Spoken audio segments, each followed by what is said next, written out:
جلسے جلوس سیاسی حق ہے، کسی بھی سیاسی جماعت کا آئینی حق ہے، لیکن اگر وہ سیاسی عدم استحکام کی طرف جا رہا ہو، اور اگر صوبہ، جیسے کہ انہوں نے کہا کہ صوبہ اس وقت انتشار کا شکار ہے، حالات وہاں پہ اچھے نہیں ہیں، اور اس موقع پہ کے پی کے کا وزیر اعلیٰ مختلف صوبوں میں گھوم رہے ہیں، تو یہ مناسب نہیں ہے. آپ اس کو کیسے دیکھتے ہیں سر؟ یہ تو ہمارا ایک اخلاقی، سیاسی اور آئینی حق ہے کہ ہم کہیں بھی جا کر اپنے پروگرامات کر سکتے ہیں، اپنی پارٹی کے پروگرامات کر سکتے ہیں، اپنے لوگوں کے ساتھ ملاقات کر سکتے ہیں. اس حق کے تحت وزیر اعلیٰ کے پی کے جو ہے پنجاب گئے، جو ان کے ساتھ پنجاب میں ہوا وہ بھی آپ کے سامنے.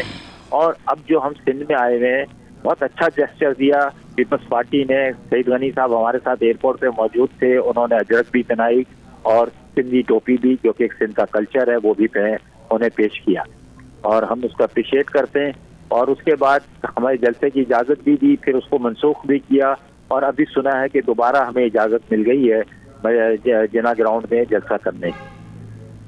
ڈاکٹر صاحب، ابھی آپ نے ذکر کیا تھا دو صوبوں کا، ایک کے پی کے اور ایک بلوچستان. کہا کہ وہاں پر اس وقت صورتحال صحیح نہیں. تو کے پی کے میں تو چلیں پی ٹی آئی کی حکومت ہے، تو بلوچستان میں تو پی ٹی آئی کی حکومت نہیں ہے، وہاں پر تو پیپلز پارٹی کی حکومت ہے. وہاں پر پھر حالات کیوں خراب ہیں؟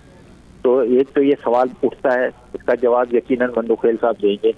دوسرا یہ کہ اب مجھے یہ سمجھ نہیں آتی کہ کے پی کے وزیر اعلیٰ سے یہ سوال کیا گیا کل کے کراچی پریس کلب کے اندر بھی کہ جناب اگر آپ سے بات چیت کی جائے کے پی کے حالات کے اوپر، تو آپ بات چیت کرنے کے لیے تیار ہیں؟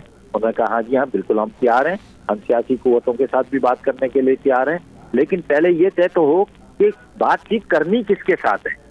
کیا سیاسی لوگوں کے ساتھ بات چیت کرنی ہے، یا وہ بیچارے بھی محتاج ہیں کسی اور کے؟ تو پہلے یہ طے تو کر لیں حکومت کہ جی اس کی بات چیت ہوگی کس کے ساتھ. اور پھر یہ جو حالات ہیں کے پی کے اندر، یہ کوئی آج کے حالات ہیں؟ یہ تو ضیاء الحق کے زمانے کے حالات ہیں. اور اس کے بعد اس دور سے، ضیاء الحق کے دور سے پھر جمہوری حکومتیں بھی آئیں، پھر دوبارہ فوجی حکومت بھی آئی، لیکن حالات اپنی جگہ یوں کے تور ہے. تو یہ کیسے حل ہوں گے؟ اس کے لیے جب تک دونوں جو سائیڈ ہیں وہ ایک پچ پر نہیں ہوں گی، ان کا ایک موقف نہیں ہوگا، وہ آپس میں پہلے طے کر لیں کہ جی ہم نے کیسے حکومتیں کرنی ہیں، کیسے چلانی ہے، عوام کی رائے کو مقدم سمجھنا ہے کہ نہیں سمجھنا ہے، ان کے دیے ہوئے مینڈیٹ کو قبول کرنا ہے، یا 17 سیٹوں والوں کو جو ہے ہم نے حکومت دینی ہے. تو جب 17 سیٹوں والوں کو حکومت دینی ہے تو پھر آپ ہمیں بتائیں کہ ہم کس کے ساتھ بات کریں، ہم کس کے ساتھ بیٹھیں، اور کس کے ساتھ بیٹھ کر ہم یہ جو امن کی جو روشنی ہے وہ کہاں سے ہم شروع کریں، ہم کس کے ساتھ بیٹھ کر بات کریں. ہم اگر سیاسی لوگوں کے ساتھ بیٹھنا چاہتے ہیں تو دوسرے لوگ ناراض ہو جاتے ہیں. تو اس طرح صورتحال کبھی بھی صحیح نہیں ہوگی جب تک پاکستان پہلے یہ طے کر لے کہ اس پاکستان پر عوام کی حکومت ہوگی، عوام کی مینڈیٹ کی اہمیت ہوگی، اس کو عزت دیا جائے گا. تو پھر یقیناً فیصلے بھی عوامی صورتحال کے تناظر میں، اور ہر آدمی اپنی حدود میں رہتے ہوئے کام کرے گا. تو آج یقین جانیں ڈاکٹر صاحب، میں کہتا ہوں کہ پاکستان ایک بہت طاقتور ملک بن کر دنیا میں ابھرے گا.